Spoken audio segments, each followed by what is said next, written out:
तमाम सुनने वाले को अस्सलाम वालेकुम। मेरा ब्रीफ इंट्रोडक्शन ये है कि मेरा नाम है Syed Raza Gilani and I am an advocate of a high court and I am been practice in 6 years. और आज का वीडियो बनाने का मकसद सिर्फ ये है कि आजकल जो लॉ गैट का सिनेरियो चल रहा है उसमें स्टूडेंट्स को काफ़ी परेशानियां हैं और नए एस्पिरेंट्स आते हैं और वो इस बारे में सवाल भी करते हैं कि लॉ गैट क्या है, किस तरह से हम इसको क्लियर कर पाएंगे, क्योंकि इसमें अब अमेंडमेंट भी हो गई है, सिलेबस रिवाइज भी कर दिया गया है। तो आज का लेक्चर इंशाल्लाह, आज की ओरिएंटेशन हम लॉ गैट के ऊपर ही करेंगे और लॉ गैट के अंदर से हम इंशाल्लाह सिविल प्रोसीजर कोड के सीक्वेंस को फॉलो करेंगे और हम वो सीक्वेंस फॉलो करेंगे जो कि पंजाब बार की तरफ से इशू हुआ है और उसके अंदर लेक्चर के अंदर जो सिमेट्री हम उसको ही कंटिन्यू करेंगे। तो इंशाल्लाह मेरी कोशिश होगी कि आज के लेक्चर में जो उसके शुरू के अंदर जिन सेक्शनों के जिक्र किया गया उसके ऊपर थोड़ी सी रोशनी डाली जाए और बड़ा ब्रीफली और कॉन्सेप्चुअली आपको मैं इन चीज़ों से समझा के क्लियर करूं। और चलें आज देखते हैं। जो सबसे पहले हमारे पास उसमें सेक्शन है वो सेक्शन 9 है। सेक्शन 9 है civil court to try all suit unless barred. जब भी आपने किसी लॉ को स्टडी करना है, किसी सेक्शन को, प्रोविजन को स्टडी करना है, सबसे पहले आपने उसकी हेडिंग देखनी कि हेडिंग क्या कहती है। उसके बाद आपने उसकी लैंग्वेज को रीड करना है। उसकी लैंग्वेज को रीड करने के बाद आपने समझने के बाद अपना प्रैक्टिकल नॉलेज जो आप कोर्स में करते हैं रोज़ाना वो आपने उस पर अप्लाई करना है और यही हम आज करेंगे ताकि आपके जो कॉन्सेप्ट्स हैं वो इसमें क्लियर हो जाएं।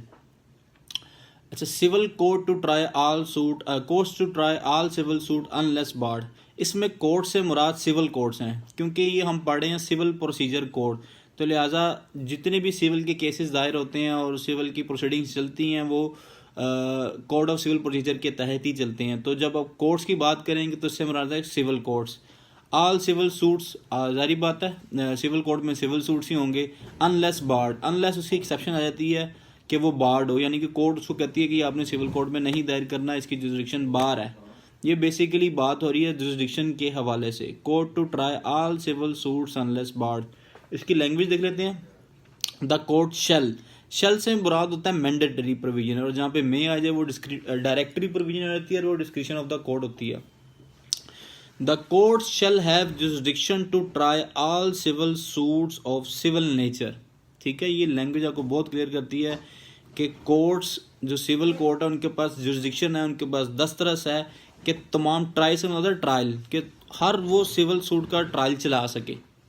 ठीक है, यानी कि सिविल कोर्ट के पास जितने भी दीवानी मुकदमात हैं उसका ट्रायल सिविल कोर्ट ही में होगा, सिविल कोर्ट में ही चलेगा, सिविल कोर्ट की ही जुरिडिक्शन है।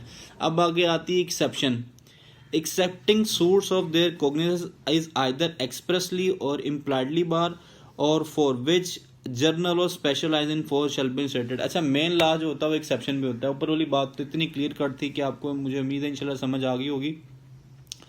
एक्सेप्शन में वो कहता है कि एक्सप्रेसली और इम्प्लाइडली बार हो। पहली बात तो कहता है एक्सप्रेसली और इम्प्लाइडली बार हो। दूसरी बात कहता है फॉर विच जर्नल और स्पेशलाइज इन फोर्स।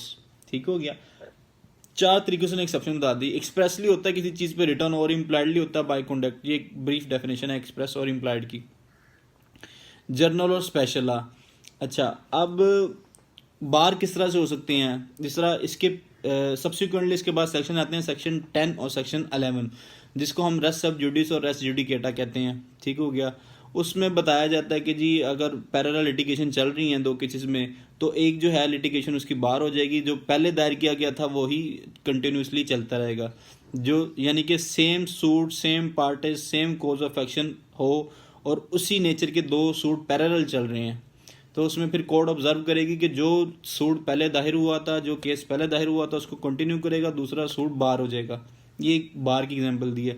इसी तरह दूसरे में आता है रेस जुडिकेटा सेक्शन 11। उसमें ये बताया जाता है आपको कि अगर एक same party, same cause of action और सेम सब्जेक्ट मैटर है, उसके ऊपर ऑलरेडी कोर्ट ने अपनी एडजुकेशन दे दी हुई है, अपना फैसला दे दिया हुआ है, तो अब दोबारा उस तरह का सूट दायर नहीं कर सकती, ये भी बार है। उसके बाद मज़ीद बार आ जाती है ऑर्डर 2 रूल 2। वो भी जब इंशाल्लाह हम आगे जाएंगे उस पर भी डिस्कस कर लेंगे, बहरहाल वो भी एक बार है। फिर उसके बाद स्पेशल लॉ की बार आ जाती है। अब जारी बात है जनरल लॉ और स्पेशल लॉ दो अलग-अलग लॉज हैं, सब्सटेंटिव लॉज हैं दोनों, और स्पेशल लॉ का एक डिफरेंट कोड ऑफ कंडक्ट होता है और डिफरेंट तरीके से प्रोसीडिंग कंडक्ट होती है। जिस तरह मैं एक छोटी सी आपको एग्जांपल देता हूँ। फैमिली लॉ जो है वो स्पेशल लॉ है। रेंट के जो लॉ हैं वो स्पेशल लॉ हैं, लिहाजा फैमिली लॉ में और रेंट लॉज में हम ये CPC अप्लाई नहीं करेंगे, वहाँ पर ये सूट बार हैं। तो ये आपको बार की मैंने एग्जांपल दी, उम्मीद है मुझे आपको समझ आ गई होगी। Court to try all civil suit unless bar, तमाम सिविल नेचर के सूट जो हैं वो सिविल कोड में ही ट्राई होंगे, सिविल कोड उसकी जुरिडिक्शन लेगी, unless they are barred. Barred मैंने आपको बता दिया किस तरह से बार्ड होते हैं, सेक्शन 10 के तहत बाहर होते हैं, सेक्शन 11 के तहत बाहर होते हैं, और ऑर्डर 2 रूल 2 के तहत बाहर होते हैं, और इसके अलावा जो स्पेशल लॉज हैं वो प्रोसीडिंग उसकी स्पेशल लॉ के तहत ही चलेगी। मेरी कोशिश ये है कि मैं 10 मिनट्स के अंदर अंदर ये 4 सेक्शन को सम अप करूँ, इतनी अपनी लेंथी वीडियो ना बनाऊँ कि आपको भी समझने में चीज़ें मुश्किल हों, पर इतनी मेरी कोशिश होगी कि ज़्यादा डेप्थ में भी ना जाऊँ, ब्रीफली आपको बता दूँ ताकि आपको चीज़ें समझ आ जाएँ। अगला सेक्शन हम आते हैं, उसमें हैं section 12, bar to further suit. ये भी एक बार है, जिस तरह हमने पीछे डिस्कस किया ना एक्सप्रेसली और इम्प्लाइडली बार, ये भी बार है, ठीक हो गया। तो अगर इस सेक्शन के तहत भी बार होगी चीज़ें, केस आपका बार होगा, तो वो सेक्शन 9 उसको इंटरटेन नहीं करेगा, वो भी अनलेस बार में आ जाएगी। Where a plaintiff is precluded by rules from instituting a further suit. इसको थोड़ा सा मैं तोड़ लेता हूँ, आपको बता देता हूँ। प्रिक्लूडेड होता है किसी चीज़ से रोकना, बाय रूल्स। अच्छा, ये CPC जो हमारी है ना, ये 2 पोर्शंस के अंदर है। एक पोर्शन इसका स्टैट्यूटरी प्रोविजंस का है और दूसरा पोर्शन इसका रूल्स का है। रूल्स जिसको हम अपनी ज़बान में ऑर्डर कहते हैं, आसान ज़बान में ऑर्डर कहते हैं, ऑर्डर 1, 10, ऑर्डर 2, रूल 2, इस तरह की जो सारा है ना, ये बाय रूल्स बनाया गया है। और इसकी प्रोविज़न है सेक्शन 123, 24, 25, जिसमें बताया गया कि हाई कोर्ट ने ये रूल्स बनाए हैं और उनके ये भी CPC का ही हिस्सा हैं, ठीक हो गया। इसमें वगैरह वगैरह plaintiff is precluded by rules. Rule से मुराद वाले रूल्स हैं जो मैं आपको बता रहा हूँ, जो ऑर्डर के ज़ुमरे में पूरी CPC में ड्राफ्ट कर दिए गए। From instituting a further suit in respect of any particular cause of action, he shall not be entitled institute a suit in respect of such cause of action. यानी कि rules के तहत आपको वो बार कर दिया जाता है कि आप ये पर्टिकुलर कॉज ऑफ एक्शन को इंस्टीट्यूट नहीं कर सकते, नहीं चला सकते।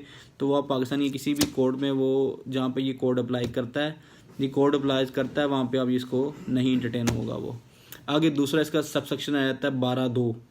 12(2) सबसेक्शन बहुत वास्टली यूज़ होता है और मुझे उम्मीद है ये इंशाल्लाह क्वेश्चन आपसे उसमें इंटरव्यू में भी पहुंचा जाएगा, और जब आप इसका जवाब देंगे तो आप बड़ा ब्रीफली और बड़ा प्रिसाइसली इसका जवाब दे पाएंगे और क्लियरली दे पाएंगे।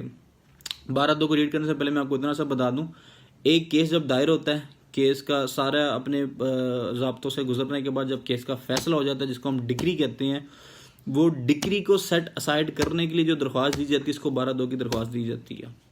और उस 12(2) की दरख्वास्त के अंदर हम अपनी ग्राउंड्स बनाते हैं, फ्रॉड, मिसरिप्रेजेंटेशन और want of jurisdiction. Fraud, misrepresentation, want of jurisdiction जो होता है, अगर कोर्ट की दस्तरस नहीं है, उस कोर्ट की जुरिसडिक्शन नहीं है और वो कोर्ट फिर भी उस केस को एंटरटेन कर रही है, तो वो अपनी जुरिसडिक्शन से बियॉन्ड जाके कर रही है, तो लिहाजा उसकी वांट ऑफ जुरिसडिक्शन नहीं है। ये 3 चीज़ें हों, ये 3 ग्राउंड्स हो, तो उस पर आप 12(2) की एप्लीकेशन देते हैं। उसके बाद एक अमेंडमेंट आ गई थी सबसेक्शन 3, 4, उसको मैं रीड कर लेता हूँ, बड़ा उसका क्लियर कट व्यू है। For purpose of the disposal of an application under subsection 2, the court में in the interest of expeditious disposal of apply such fair procedure as the circumstances of the court case warrant and shall unless reasons to be recorded it directs otherwise order any fact to be proved or disproved by affidavit। यानी कि उसमें वो सिर्फ ये कहता है जो section 12(2) है ना, इसको एक्सपीडिशली कोर्ट ने डिस्पोज ऑफ करना है, ठीक है। इसको लिंगर और नहीं करना, इसमें डिले नहीं करना किसी किस्म का, और इसको आपने एक्सपीडिशली डिस्पोज ऑफ करना है, दैट्स इट। अब हम आते हैं सेक्शन 15 पे। सेक्शन 15 की भी हेडिंग पढ़ेंगे तो इंशाल्लाह मुझे उम्मीद है आपको वाज़ेह हो जाएगी, और उसको मज़ीद मैं एलेबोरेट करूँगा तो आपको मज़ीद उसमें क्लैरिटी आ जाएगी। Courts in which suit to be instituted, court से मुराद फिर सिविल कोर्ट है। Every suit shall be instituted in the court of the lowest grade competent to try it. बड़ी सिंपल सी और सादा सी उसने बात की है। कोर्ट ऑफ लोएस्ट ग्रेड से मुराद, देखिए कोर्ट की हायरार्कीज होती हैं, सिविल कोर्ट होती है, फिर क्या कहते हैं आपकी एपेलेट कोर्ट होती है, जिसको आप एडिशनल सेशन जज होते हैं, और उसके बाद हाई कोर्ट होती है, सेकंड अपील के तौर पे जाती है। तो जो उसमें इसने सिंपल सी बात ये की है कि जो आपका केस दायर होगा, जो आपका सूट दायर होगा, वो कोर्ट ऑफ लोएस्ट ग्रेड में आएगा। अब कोर्ट ऑफ लोएस्ट ग्रेड कौन सी भी हायरार्की के मुताबिक कोर्ट ऑफ लोएस्ट ग्रेड आपकी सिविल कोर्ट, आपकी मैजिस्ट्रियल कोर्ट हुई है। मैजिस्ट्रियल को छोड़ दें, सिविल कोर्ट को लें। जो आपके सिविल जजेस बैठे हुए हैं, यानी कि आपका केस दायर जो होगा कोर्ट ऑफ लॉस ग्रेड में होगा। इसमें भी एक्सेप्शंस होती हैं। ऑर्डर 37 की एक एक्सेप्शन है, उसको आप देख लीजिएगा। ऑर्डर में वो निगोशिएबल इंस्ट्रूमेंट से रिलेटेड है कि निगोशिएबल इंस्ट्रूमेंट के जितने भी दावे होते हैं वो डायरेक्ट एडिशनल के पास मार्क होते हैं, नीचे लॉस ग्रेड में नहीं जाते। पर हमने जनरल रूल की तरफ जाना है और इस जो सेक्शन 15 की लैंग्वेज वो भी जनरल रूल के ऊपर ही है कि court of the lowest grade. Court of the lowest grade से मुझे उम्मीद है आपको क्लियरिटी आ गई होगी। अगला सेक्शन आता है section 20, other suit to be instituted where defendant reside or cause of action arises. अच्छा, अब इसकी आप हेडिंग पढ़ते हैं तो कंफ्यूज होते हैं, अदर सूट से क्या मुराद है। अदर सूट से मुराद ये है कि जो सेक्शन 16 में सूट दिए गए उसके अलावा सेक्शन 16 में जितने भी आपको सूट दिए गए हैं वो सब्जेक्ट मैटर के हवाले से दिए गए हैं, इमूवेबल प्रॉपर्टी के हवाले से दी गई हैं और फोरक्लोजर के हवाले से दिए गए हैं। फोरक्लोजर होता है जहाँ पे आपकी ऑक्शन हो रही होती है किसी प्रॉपर्टी की। अभी हमारा वो टॉपिक नहीं है सेक्शन 16, क्योंकि हमारे सिलेबस में भी नहीं रहता, उसको हम नहीं पढ़ेंगे, तो हम डायरेक्टली जंप इन करेंगे सेक्शन 20 पे। अब अदर से मुराद आपको समझ आ गई होगी, सेक्शन 16 के अलावा जितने भी सूट्स हैं उसमें वो बताता है कि जहाँ पर डिफेंडेंट रहता है, resides where he carry on his business temporarily or permanently, वहाँ पे उसकी जुरिडिक्शन होगी, यानी कि वहाँ पर आप दावा दायर कर। अब दावे से पहले, हम दायर करने से पहले हम अक्सर औकात ये सोचते हैं कि यार ये दावा दायर किधर होना है, आया ये जहाँ पे प्रॉपर्टी सिचुएटेड है, आया ये जहाँ पे डिफेंडेंट रिजाइड कर रहा है। तो इसको हम बैलेंस करने के लिए, क्लैरिटी लाने के लिए हमने सीधा जंप इन करना सेक्शन 16 पे कि जहाँ पे प्रॉपर्टी वहाँ पे दावा किन सूरतों में हो सकता है, इन 6 सूरतों में हो सकता है। अगर यहाँ पे प्रॉपर्टी नहीं है तो इससे बाद में कौन सी सूरतें निकलती हैं, वो सेक्शन 20 के तहत निकलती हैं। तो आप बड़ा क्लियरली इस चीज़ का फैसला कर जाएंगे कि मैंने, अगर मेरा केस 6 क्लोजेज के अंदर फॉल नहीं करता A to F, तो मेरा केस अदर सूट्स के अंदर फॉल करता है, तो मेरी जुडिक्शन क्या है उसके मुताबिक मैं जुडिक्शन बना सकता हूँ। लें जी, थैंक यू। तो वीडियो भी लेंथी हो गई है, मेरा टारगेट 10 मिनट का था, ये 12 मिनट की हो गई है। तो मुझे उम्मीद है कि आपको इंशाल्लाह वीडियो पसंद आएगी और आपका रिस्पांस जानने के लिए इंशाल्लाह मुझे फीडबैक की ज़रूरत होगी, तो काइंडली फीडबैक कीजिएगा। थैंक यू, खुदा हाफिज़।